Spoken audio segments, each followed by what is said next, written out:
Om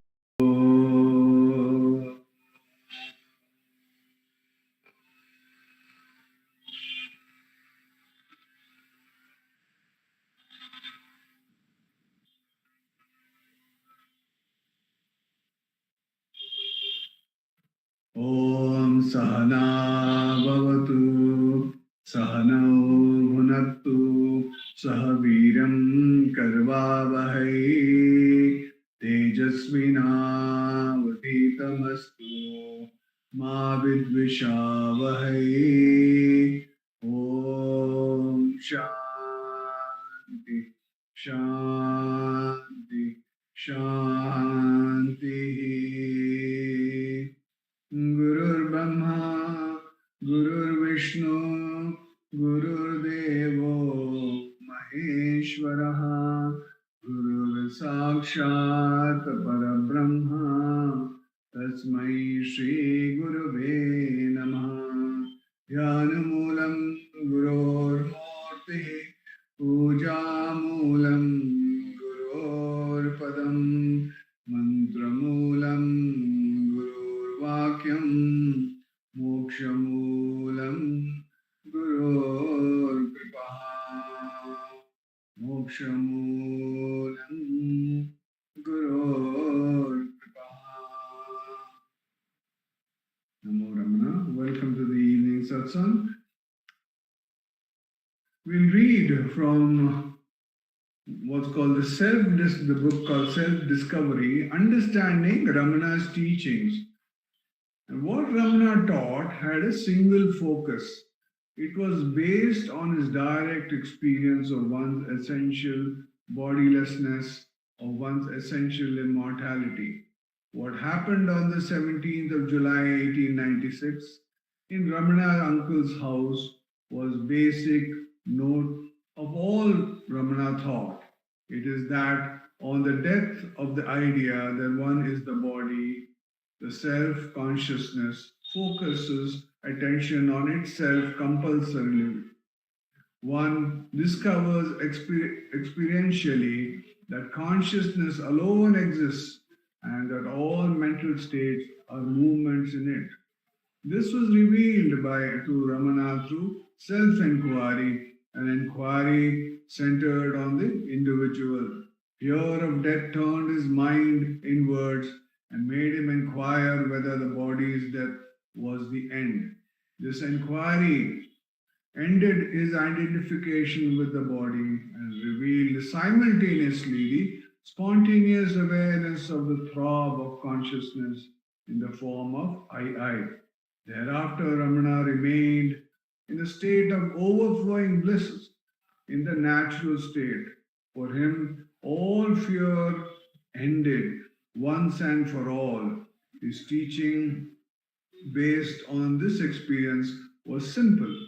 Self-knowledge can come about only through self-enquiry, an inquiry about one's true identity and the source of the feeling of individuality. The inquiry takes the form of the now famous questions, who am I and whence am I?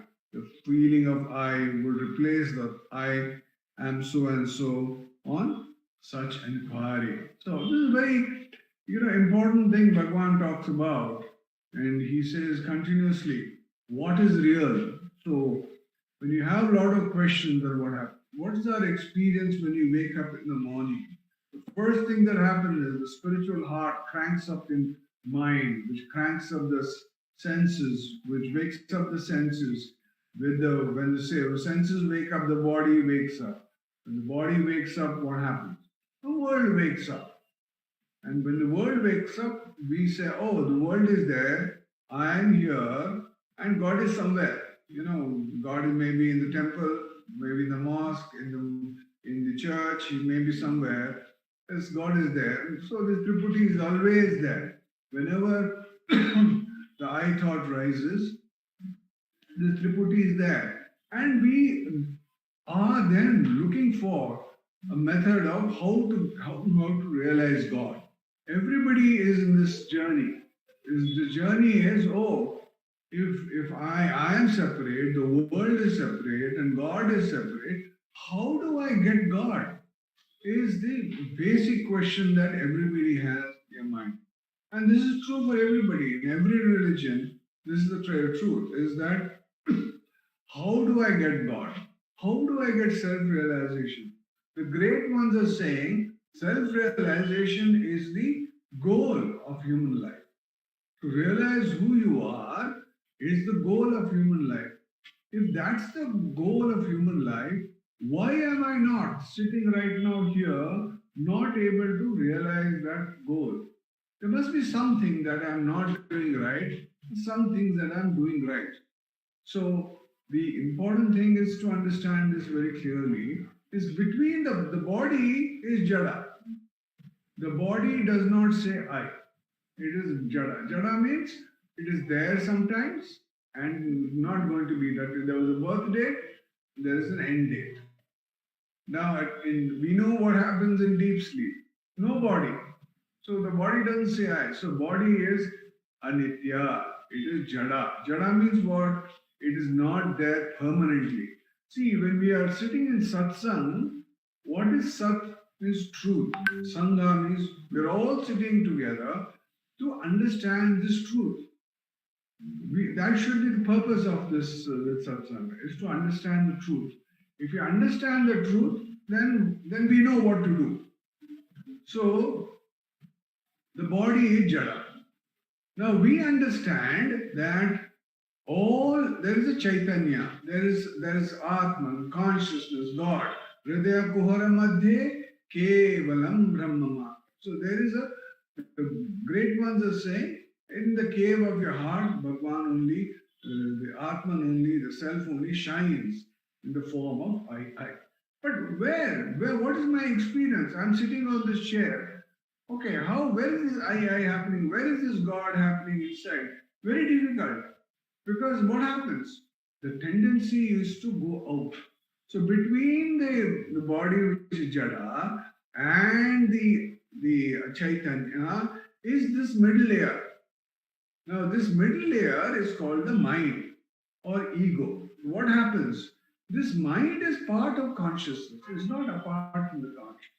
But because there is a tendency of going out because of our vasanas and our prarabdhas, we have a tendency to go out.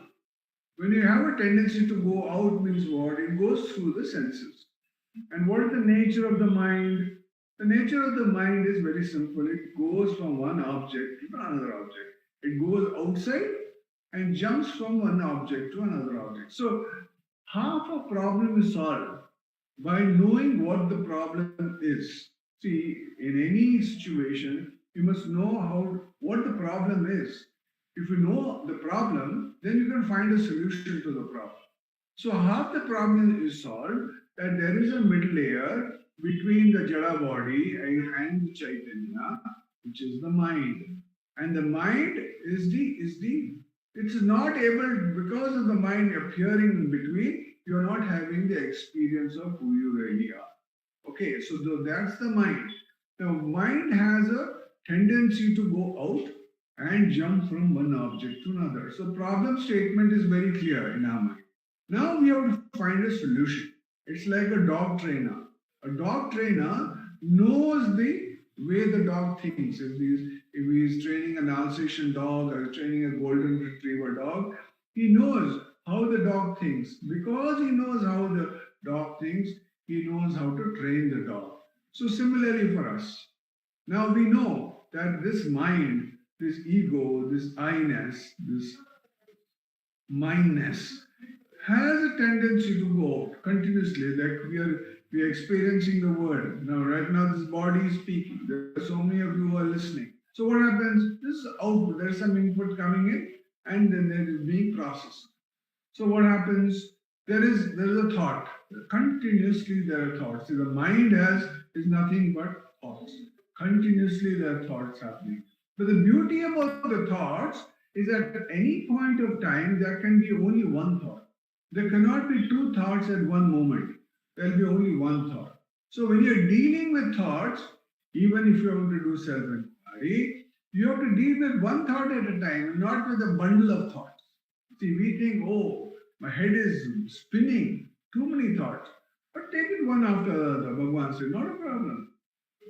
We'll deal with them, we'll take it one after the other. So what he says, that mind is, so the problem statement is, mind takes us out. It has a tendency to take us out of the body, through the senses, into the world of nama and rupa in time and space. Continuously it is doing that. You can see, experience that right now. So wherever you are, you're experiencing this world. And then you are saying, this is real.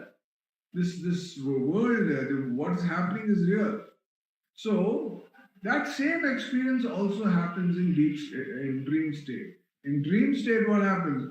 When there's a dream body, there's dream food, there's a dream plane, there's dream relatives, all of them, when it's happening, it's very, very real. But imagine, when you wake up to that dream, you say, oh, it was just a dream.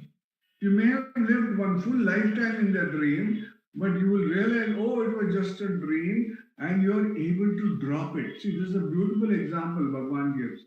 You are able to drop it and say, oh, it was just a dream. It happened for some time, but I was dreaming.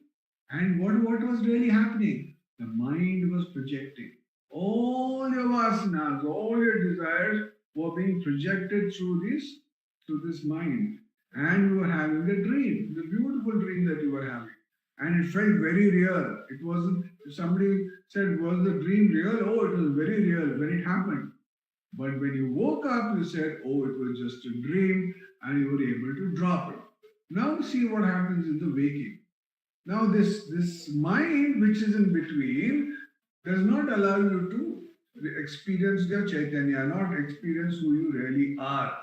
So if the gurus and all are saying, find out who you are. Because if you realize that who you are, then what will happen?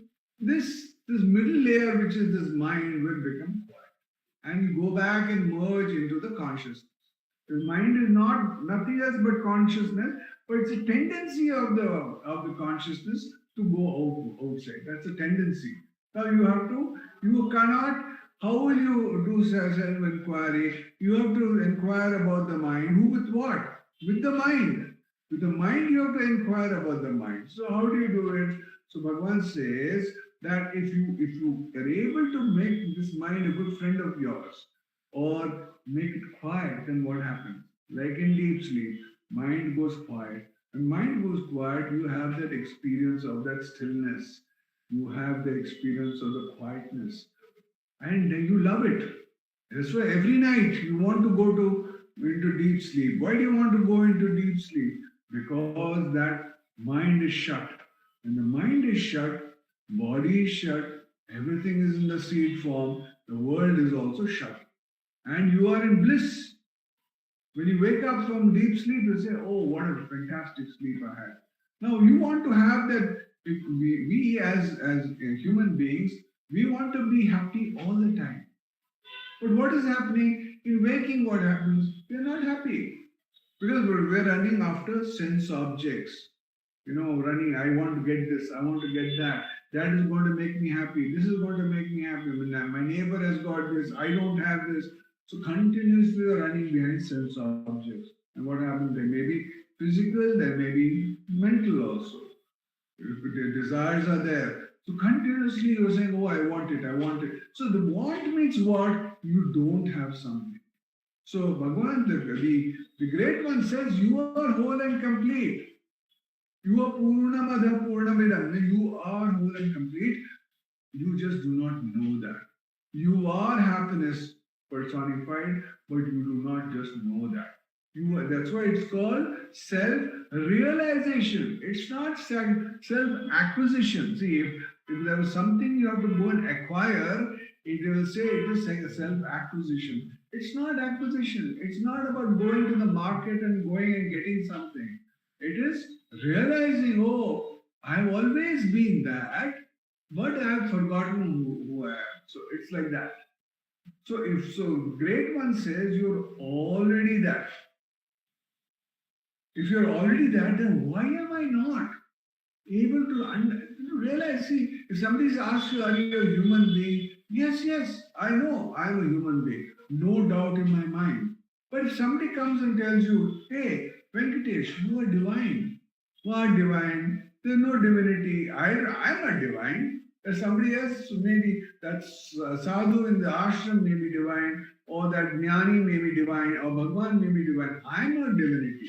I am an ordinary human being who's struggling through life, trying to become a man, trying to become a God man.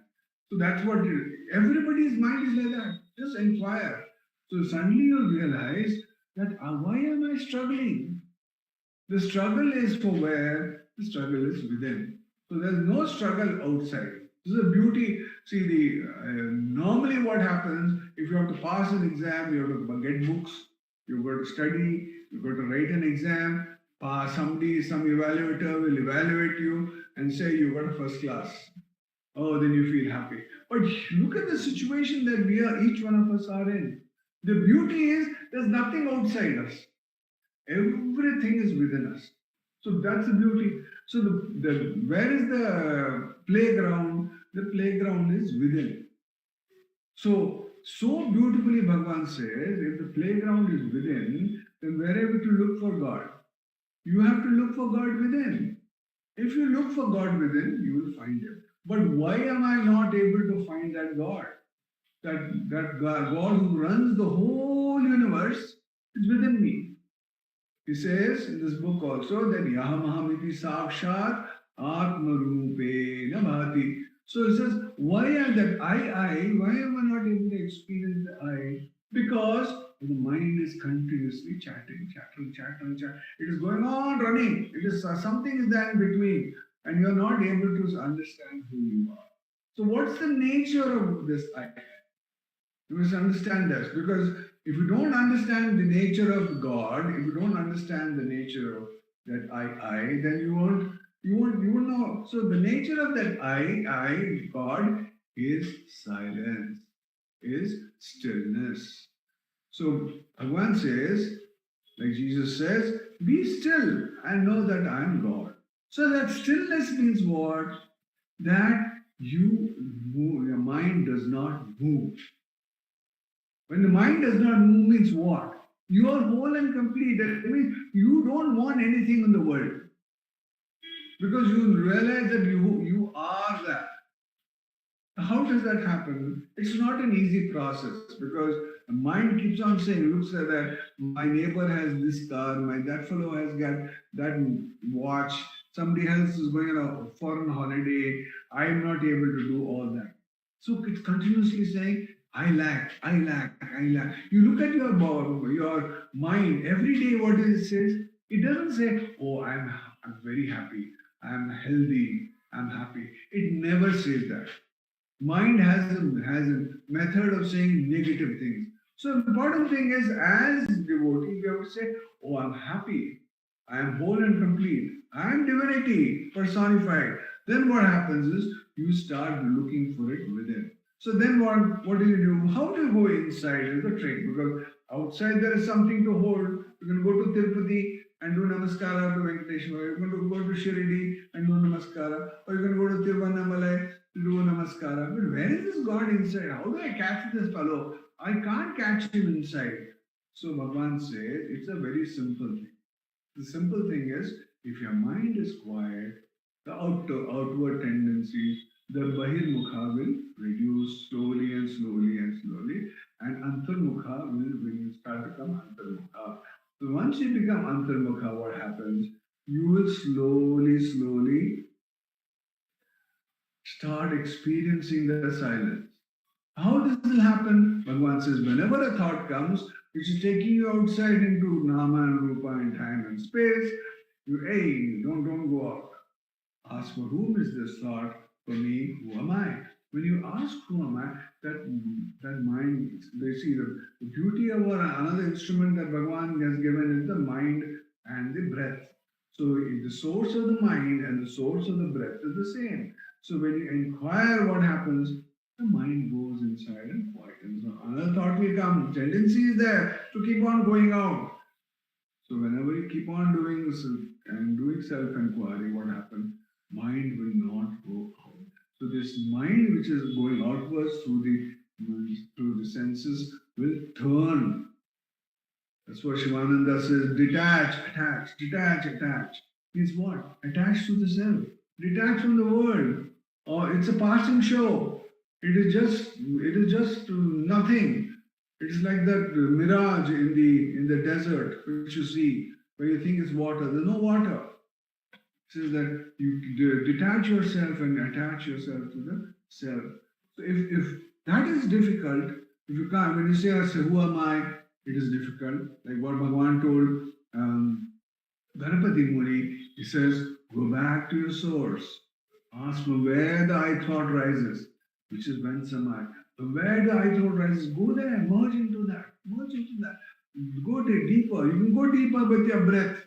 Just take your deeper breaths and go deeper and deeper and deeper. And then what happens? You will experience that I, which will take you to their absolute stillness, which is there within. Then that Bhagavan says that same deep sleep experience you can happen in waking. It's called Jagrat Shushupti. You'll be in absolute alert, but you will absolutely be still within. Mind will not move.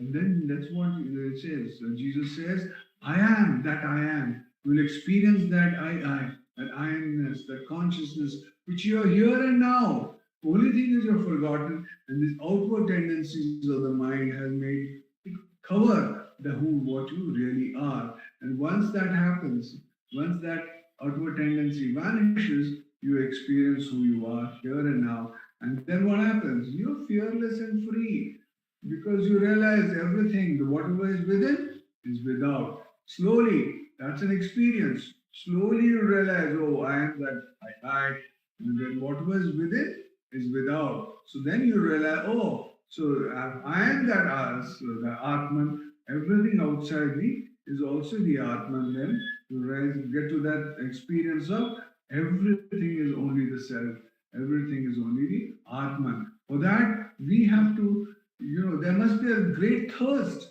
for self-realization. There must be the only purpose of your human life should be God realization. If that's the only purpose, then you will experience who you really are. For that, let's do self-inquiry from now for another 20 minutes. Revati, can you keep the time? Don't mind. Thank you very much.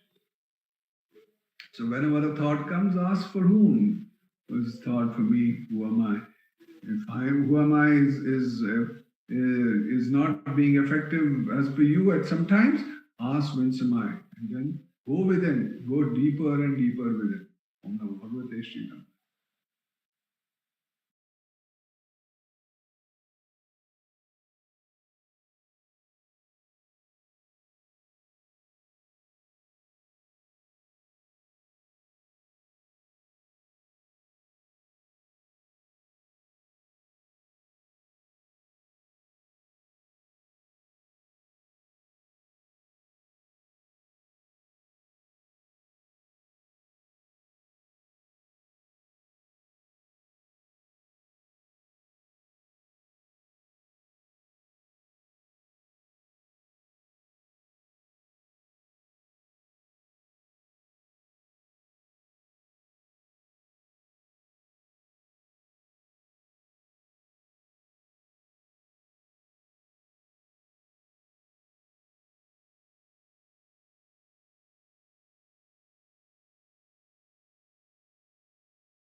Om Namo Bhagavate Shri Ramana.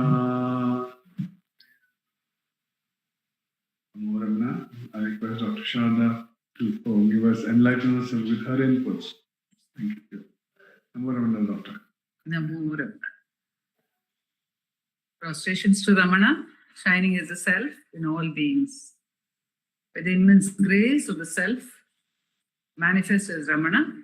In this part of the satsang, we are meditating on the verses of Ramana Gita and the inlights which they are giving us about our sadhana. We are working at the moment we are meditating on chapter 15, Shravana Manana Nididhyasana. And Bhagavan told us that while listening to the scriptures or listening to the Guru's exposition of the scriptures or listening to the words of enlightened persons is called Shravana by many people. Bhagavan says truly Shravana is listening to the Aham Spurana, the I, the mantra. And then Bhagavan goes on to say that Mananam is said to be contemplation of the self. Contemplation of the self. What does contemplation of the self mean? Bhagavan says only self-enquiry is true Mananam. What is the difference between, because here he says over here, that Aham Spuranam he said, and he says for Mananam, Vastuto Mananam Tada Swarupasya Vicharanam. Vadanti Mananam Kechit Shastrarthasya Vicharanam. Okay. So he says that some people say that Mananam is contemplation, study of the scriptures. Study of the scriptures. Shastra Arthasya Vicharanam. To study, to think this is the true meaning of the scripture. That is what we are now meditating on. The Shastra, which is the Ramana Gita. So this is one form of Mananam. But Bhagavan says that true Mananam is actually Swarupasya Vicharanam. Doing self-enquiry is true Mananam. Then Bhagavan went on to say that Nididhyasana is the apprehension through discrimination. Like, that is the I am the Supreme Self. I am Brahman. Aham Brahmasmi. The understanding that I am not the body. The intellectual understanding is called Nididhyasana. But Bhagavan says that even if this knowledge is free from doubt, it appears to have no doubt, and misunderstanding is not there. Say we do not have any misunderstanding. We do not get confused, because what is misunderstanding? What is possible misunderstanding? Possible misunderstanding is to take any intermediary experience to be the final experience. Supposing we are experiencing a thought-free state, but we are not having abidance in the self. How will we know? We will know because the sense of identification will not be destroyed. There will be some trace of duality. If there is some trace of duality, we can understand that it is not the steady abidance in the self. However, if we do not have this clarity on account of the power of self-enquiry, we may get stuck in some intermediary stage. In fact, a question answer is there in the talks, recorded in the talks, where Bhagavan has been questioned, that many people say they have got the experience. Many declare we have got the experience. However, their life does not seem to reveal that they have the experience.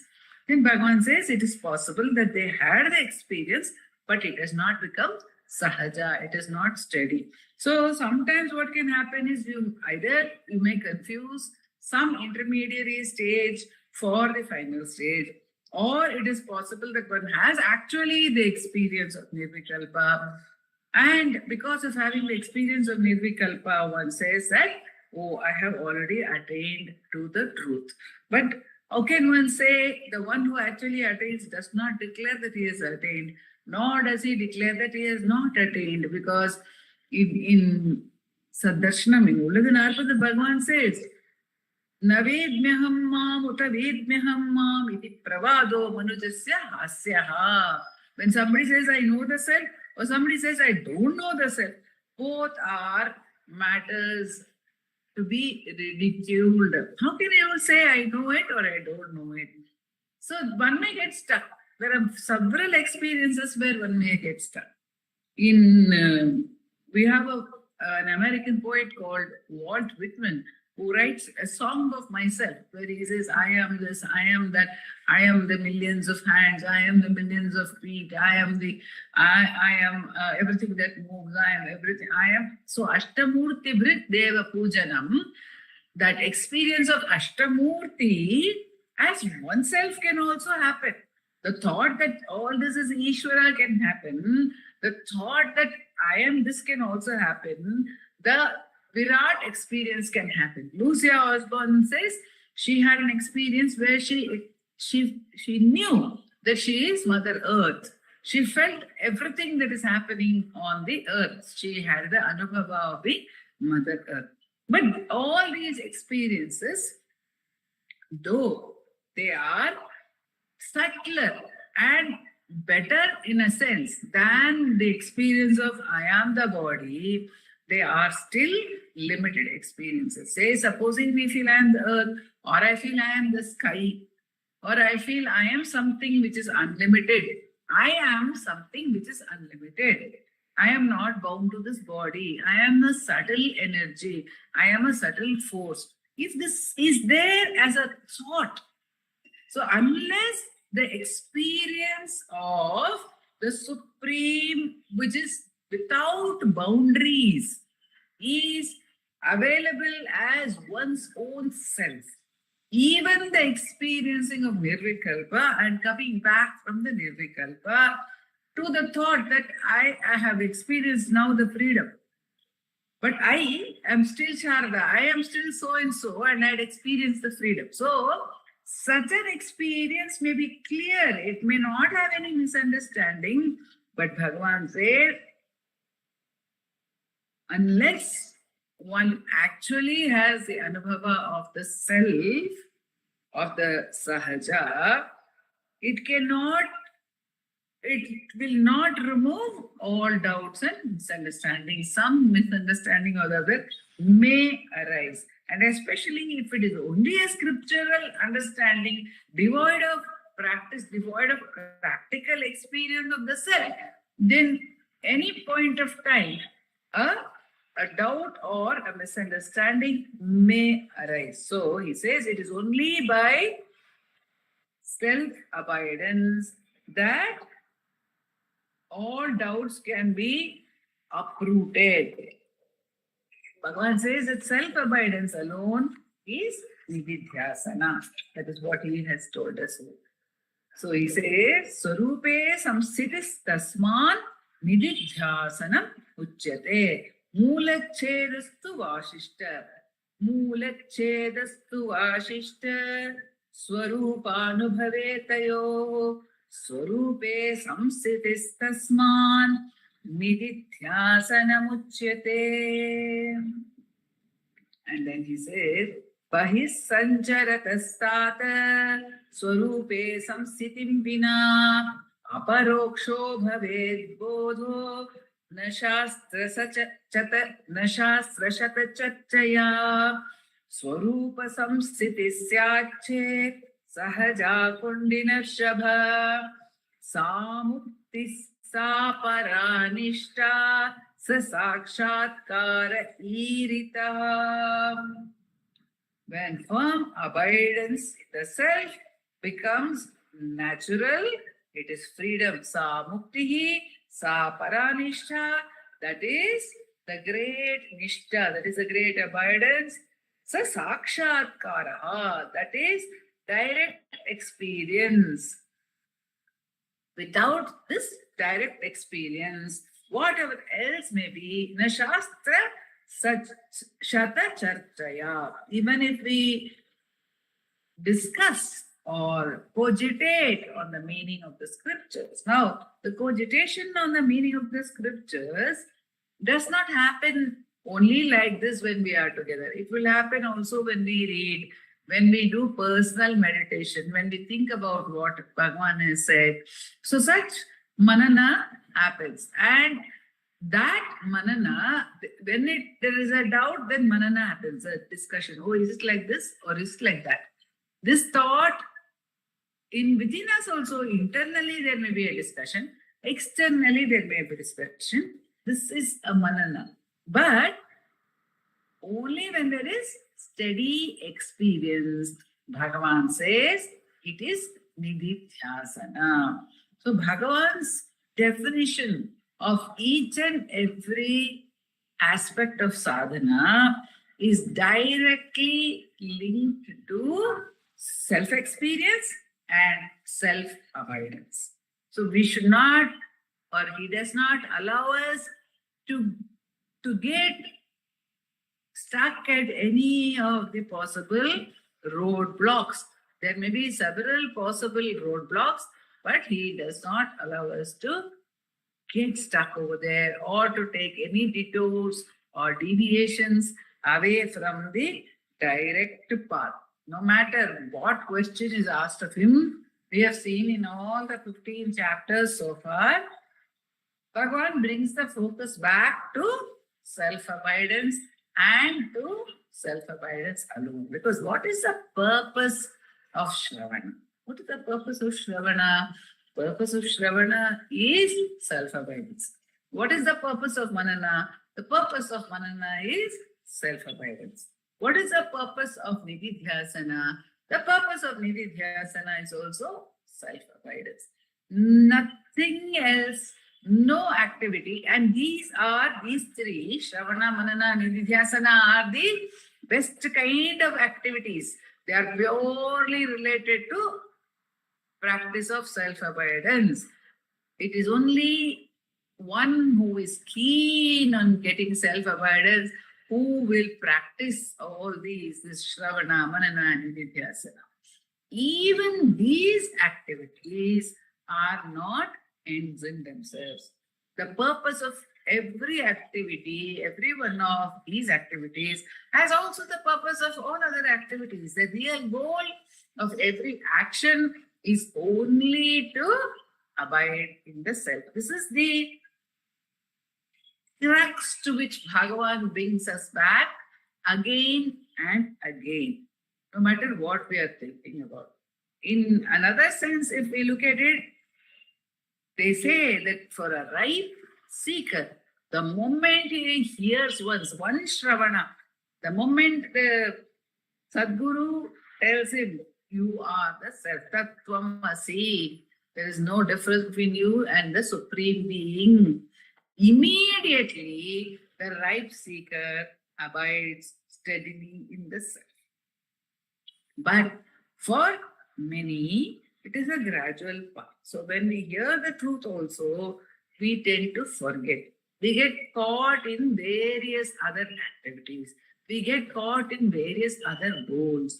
We get caught in the thought that there is any goal, there is at all a goal apart from the self. Because the self alone is the only goal. However, when we get caught with other goals, subtle, gross, some of us are fortunate that we may not be very interested in gross practices. But still, goal orientation is there. Subtle goals will be there for us. I must listen to all this. I must do more of manana on this. I must do more of practice. I must sit for more hours to do self-enquiry. All these thoughts will be there with us. But what Bhagavan is saying is, even such thoughts need not be entertained. Why entertain such thoughts? Why not directly give those moments also to abide in the self, or to try and abide in the self? Instead of saying, I need to do it, one should actually give oneself to the practice to hold the self, to keep on trying to hold the self again and again. No matter how many times the mind may go out, Bhagavan says, without feeling any sense of tiresomeness, santatam salipara santoshamaha, joyously, we have to keep turning back to the source. And when we do so with a lot of love and no sense of anxiety, because the self is ever available, without anxiety and with love, when we practice the self-enquiry, the self begins to reveal itself. It will reveal itself in its own time, maybe apparently gradually, maybe suddenly. One cannot say how it will reveal itself. But the fact remains that for us, we must be clear that this is the only goal, the only answer, and what we want, what we really want, what we only wish to do is to abide in the self. This thought also we are blessed with, this understanding also we are blessed with by studying Bhagavan's teachings and by his abundant grace. Om Namo Bhagavate Vishnu. Namo Ramana. Thank you, Doctor.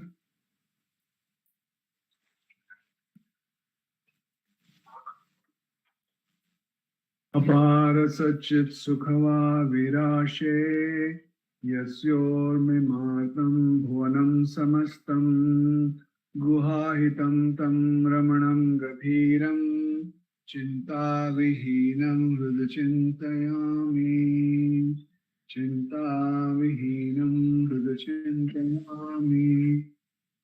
Om Ramana, everyone.